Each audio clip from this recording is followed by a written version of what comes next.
नमस्कार विद्यार्थी मित्रांनो, आज आपण अण्णाभाऊंची भेट हा राहिलेला जो भाग आहे त्याची माहिती आपण अण्णाभाऊ एक मान साहित्यिक, लोकशाहीर आणि कथा कादंबऱ्या देशातून नव्हे तर देशाच्या बाहेर त्या ठिकाणी पोहोचलेले आहेत.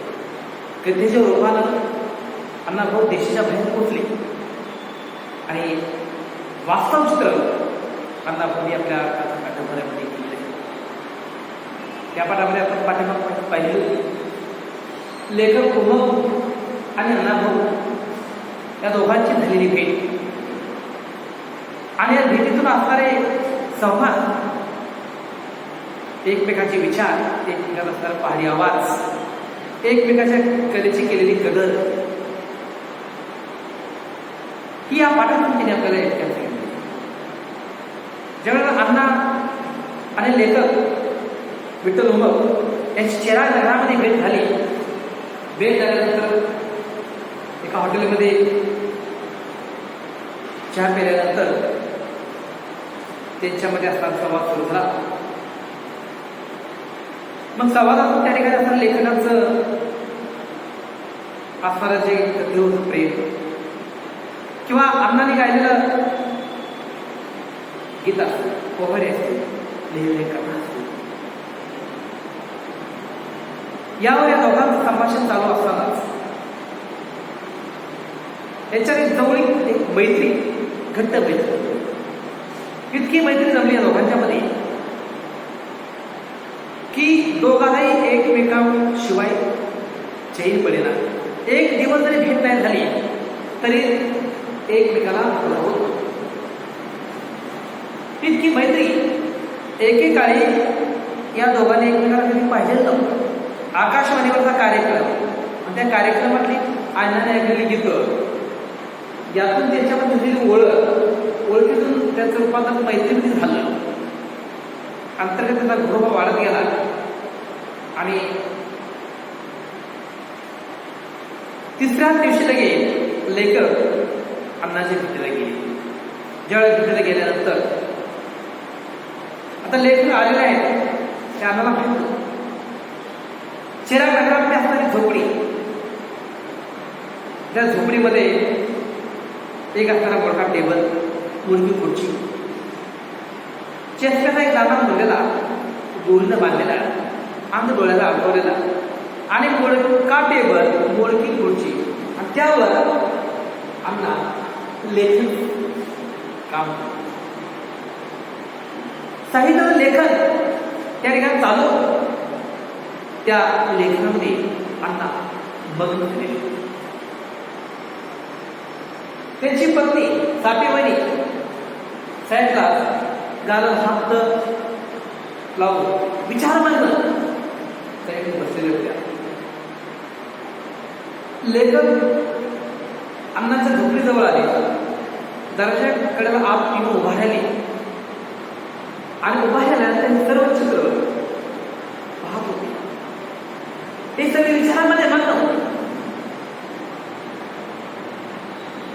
5 मिनिटं जवळ लेखक हे वास्तव चित्र त्या ठिकाणी.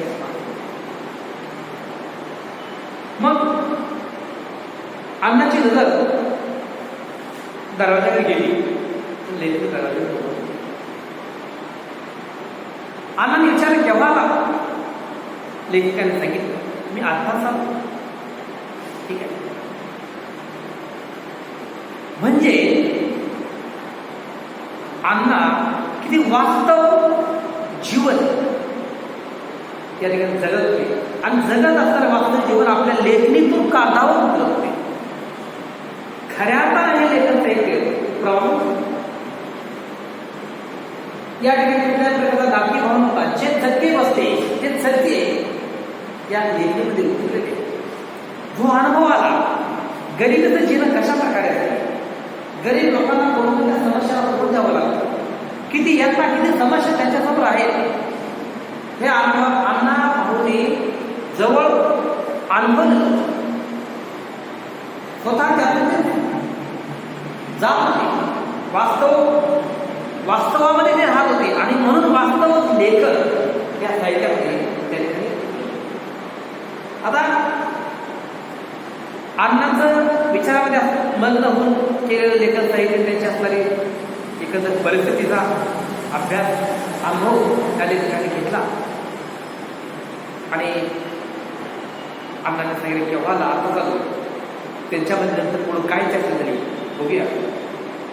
मी चिराग नगरात गेलो नाही तर अण्णा प्रेमानं रागवत अण्णांना माझ्याकडे करमत नसायचं आणि मलाही त्यांच्या विषयात त्यांच्याशिवाय करमत नसायचं. म्हणजे चिराग नगरात मी जर नाही गेलो इतकं त्यांच्यामध्ये मैत्रीचं नातं किंवा इतका योगमा त्याच्यामध्ये निर्माण झाला की एकमेकाविषयी चेरी पडत. जर मी एका दिवशी नाही गेलो तर अण्णा माझ्यावर रागवायचे. कसे? प्रेमाने रागवायचे. विठ्ठला अरे आज का रागवायचे? माझ्यावर उठला की काय? नाही अण्णा, मला जरा काहीतरी काम काढलं आणि त्या कामाच्या नादात मी तुमच्याकडे येत झुंकलो असं लेखक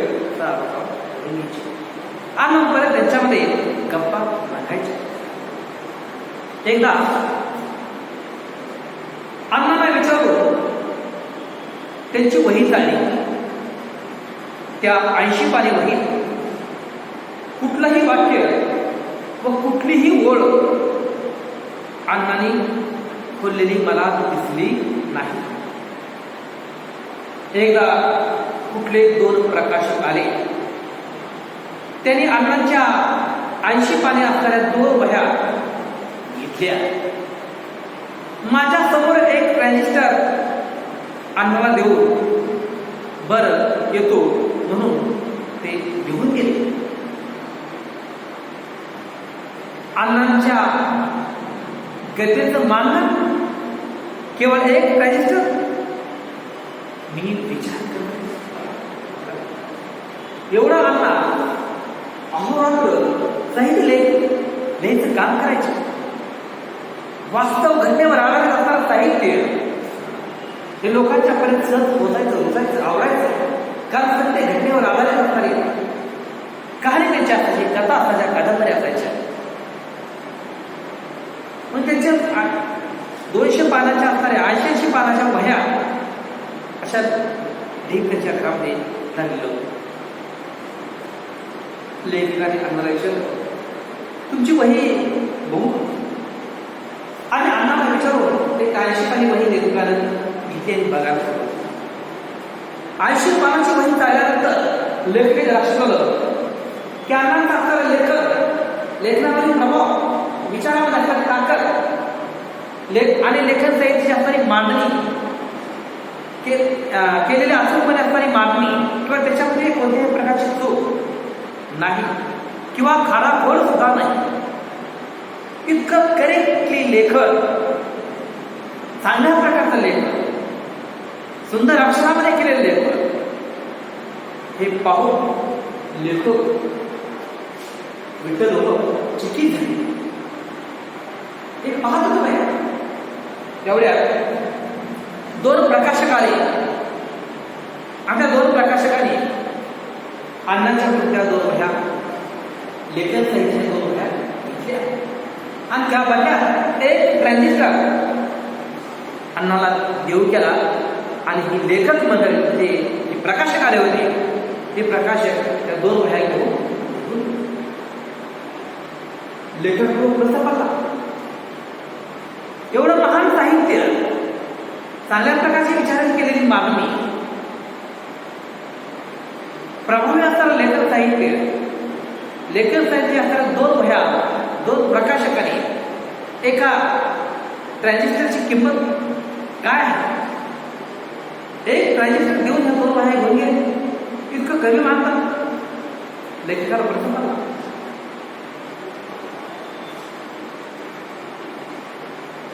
कधी कधी अण्णाही माझ्या घरी येत. असेच एकदा अण्णा माझ्या घरी जेवायला आले. जेवण उरकल्यावर आम्ही गप्पा मारत होतो. माझ्या पत्नीला म्हणालो, बाई, मी जर जगलो वाचलो तर माझ्या विठ्ठलाला मी रशियाला घेऊन जाईल.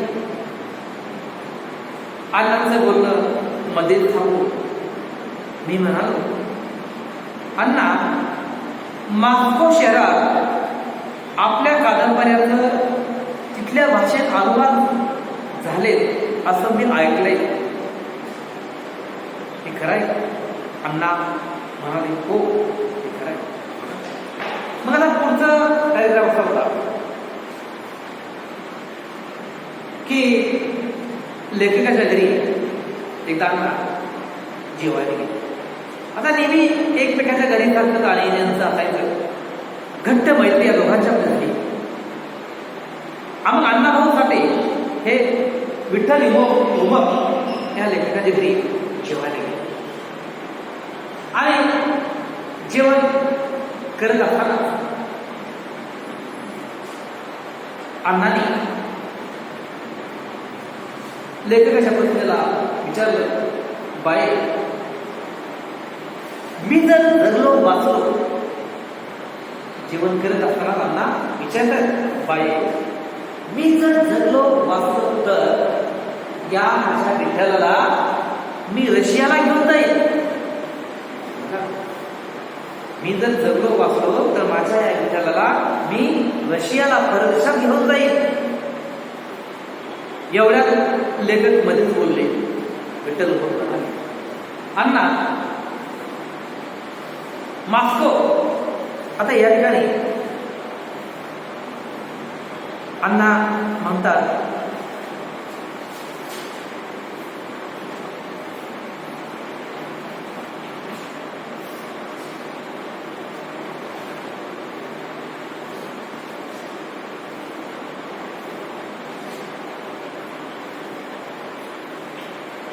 मॉस्को हे परदेशात शहर आहे. लेखक अण्णांचं वाक्य थांबवून मध्येच लेखक बोलले, अण्णा, की मॉस्को शहरात आपल्या कादंबऱ्या परदेशामध्ये, मॉस्को शहरामध्ये आपल्या तुमच्या कादंबऱ्या त्या ठिकाणी पोहोचल्या आणि तेथील भाषेत त्या आपल्या कादंबऱ्याचा अनुवाद झाले. हे खरं आहे? अण्णाने सांगितलं, हो हे खरं आहे.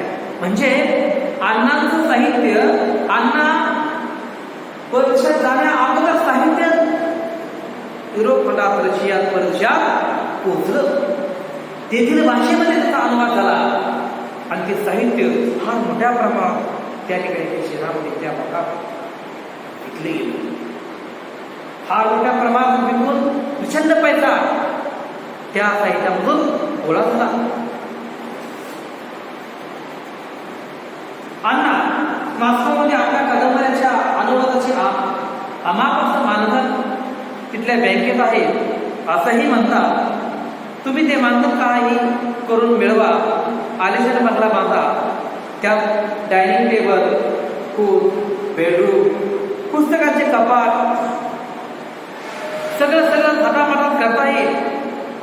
आणि अण्णा तुम्हाला लिहिला सुरेख टेबल, त्यावर टेबल लॅम्प, लिहायला उत्तम लेखण्या, असा सराजाम असल्यावर तुम्ही जे लिहाल त्याहून लिहाल अधिक सुगम छान बने.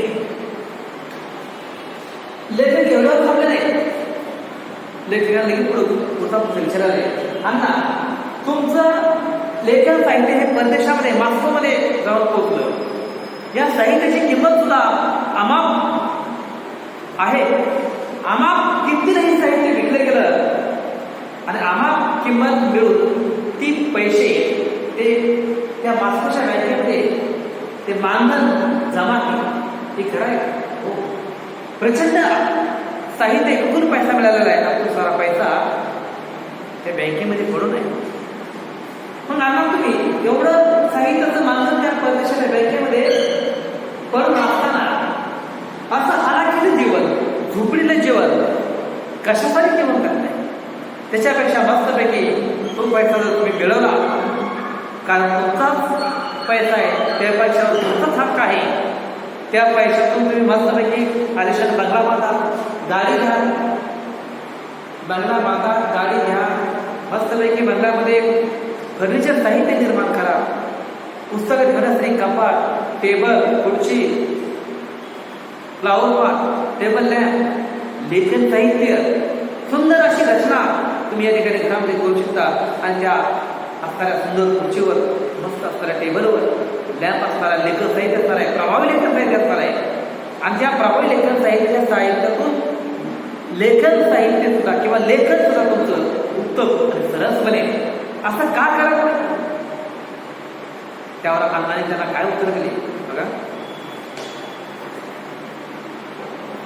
अण्णा हसत हसत म्हणाले, विठ्ठला, बंगला मोठा, बाग बगीचा, रुबाबदार कपडे, लिखाण करण्यासाठी असणारी वेगळी खोली, खोलीत असणारी पोथानी, टेबल, आराम खुर्ची, या सर्व साधनांचा मला मोह नाही, मला मोह नाही. अरे बघा, म्हणजे ते म्हणतात, तू म्हणते ते बरोबर आहे, पण हे सगळं आश्चर्य असणारा राज ऐश्वर्य, आयुष्यात बंगला असेल, गाडी आहे, टेबल आहे, खुर्ची आहे, बाग बगीचा आहे, एसी रूम आहे, मस्त वातावरण आहे, पण या आराम खुर्ची, टेबल साहित्याचा किंवा या प्रभावी लेखन साहित्य असणारे जे साहित्य आहे याचा मला मोह नाही, याचा मला मुळातच मोह नाही. लेखकाला अण्णाने उत्तर दिले.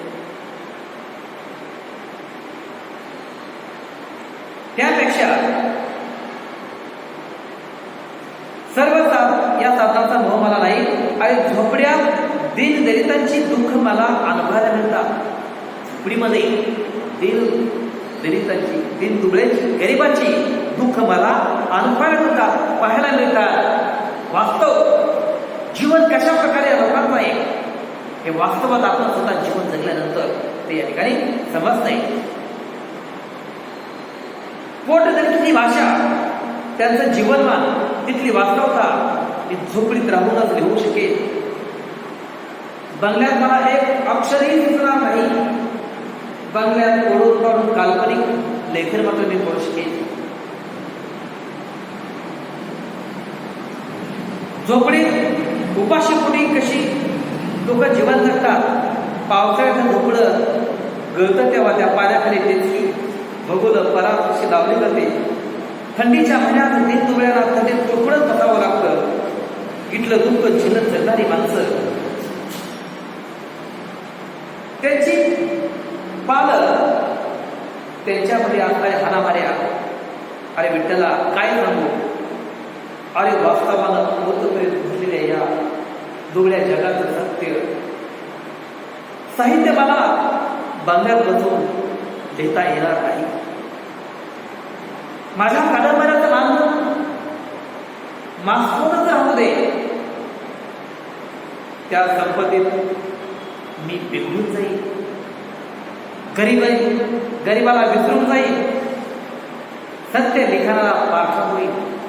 म्हणून मला ते मानधन नको आहे. खूप छान उत्तर अण्णाने लेखकाला दिलं. आयुष्यात बंगल्यात बसून मी प्रभावी साहित्य लेखनासाठी लिहू शकणार नाही. अरे या झोपडीतल्या लोकांचं जीवन कशा प्रकारचं आहे हे झोपडीत राहणाऱ्या लोकांना त्याची व्यथा, त्याचं दुःख कळतं. बंगल्यात बसून राहणाऱ्या माणसाला झोपडीतल्या माणसाची जीवनाची कथा कधीच व्यथा त्या गरीबाचं जीवन, गरीबाचं जीवन, त्यांच्यावर आलेले प्रसंग, त्याला निर्माण झालेले दुःख, एवढंच काय. पावसाळ्यात पाऊस पडत असताना त्या घरातून घरात येणारा पाऊस, ते गळणारं घर, आणि ज्या ठिकाणी पावसाचं पाणी घरामध्ये पडते त्या ठिकाणी एक परात लावावी, एक पात्र लावावे, भरून लावावं, हे वास्तव चित्र नाही. काय वेळेला खायला नाही मिळत तर उपाशी झोपावं. इतकी महाभयानक असणारी परिस्थिती हे वास्तव चित्रण आहे. आणि हे वास्तव चित्रण मी माझ्या पद्धतीनं कथेमध्ये मांडू शकतो. तसं बंगल्यात बसून हे वास्तव चित्र मला नाही. लोकांचं जीवन कशा प्रकारचं आहे हे प्रत्यक्षात बघल्याशिवाय अनुभवू शकणार नाही. आलिशान बंगल्यात बसून कल्पना करून लेखन साहित्य कधीच प्रभावित होऊ शकणार नाही. हे काल्पनिक लेखन झालं, वास्तव घटनेवर आधारित लेखन साहित्य मी कधीच लिहू शकणार नाही. आणि म्हणून मला वास्तव जीवन जगायचं, झोपडीचे जीवन हेच खरं वास्तव जीवन आहे. आणि वास्तव जीवनावर आधारित लिहिलेली कादंबरी कथा ही खऱ्या अर्थानं तळागाळापर्यंत पोहोचू शकते. म्हणून तेव्हा जे मॉस्कोमध्ये शहरात कादंबरी विकून जे मला मानधन मिळालेलं आहे ते मानधन मॉस्कोमध्येच बरं आहे. अरे या मॉस्कोतल्या मानधन जर मला कळालं तर त्या पैशाच्या मोहापोटी मी बिघडून जाईल. खूप छान विचार केले. पैशाच्या मोहापोटी मी बिघडून जाईल, मी सगळं विसरून जाईल. पैसे तालावर माणसं विचारतात, बदलतात. गरिबीशी दान देणार राहणार नाही. कथा कादंबरीला नाही कोरकाळ वास्तव चित्र मी वास्तव कथा कादंबरी मी कधी लिहू शकणार नाही. म्हणून ते म्हणतात माझ्या कादंबरीचं मानधन हे वास्तवच राहू दे. त्या संपत्तीत मी बिघडून जाईल, त्याच्यापेक्षा ते तिथून राहिलेलं परत गरिबीला मी विसरून जाईल. मला हे करायचं नाही. सत्य लिखाणाला मी पारखा होईल. वास्तव घटनेवर आधारित लेखन आहे, त्या लेखन साहित्याला मी विसरून जाईल, हे पारखा होईल. तेव्हा ते मला नको आहे. ती संपत्ती त्या देशात राहू. म्हणजे किती तळमळीचा हा कथा कादंबा म्हणजे साहित्य अण्णाभाऊ साठे होऊन गेले. वास्तव घटनेवर आधारित लिहिणारा लेखक एक महान साहित्यिक असा परत कधी होणार नाही, कधी झालाही नाही, होणार नाही असा हा अण्णाभाऊंचा अण्णाभाऊंची भेट विठ्ठल त्या लेखकानं एक सुंदर पद्धतीने या पुस्तकामध्ये या ठिकाणी मध्ये आधी त्यांचा असणारा जीवनपट आपल्यासमोर विठ्ठल त्या लेखकाने मांडला. त्याची जो समाज झाला शेराक नगरामध्ये झालेली भेट, तिथून त्यांच्यामध्ये झालेली मैत्री आणि मैत्रीचं रूपांतर एकदम त्याच्यामध्ये झालेला घरोबा आणि त्यांचं असणारं वास्तव जीवन, वास्तव जीवनावर आधारित केलेली कथा कादंबरी, त्याचा असणारं राहणीमान, या सगळ्या गोष्टीवर प्रकाश या ठिकाणी लेखकाने टाकलेला आहे. असा हा पाठ या ठिकाणी आपला संपलेला आहे. हा पाठ काळजीपूर्वक वाचा.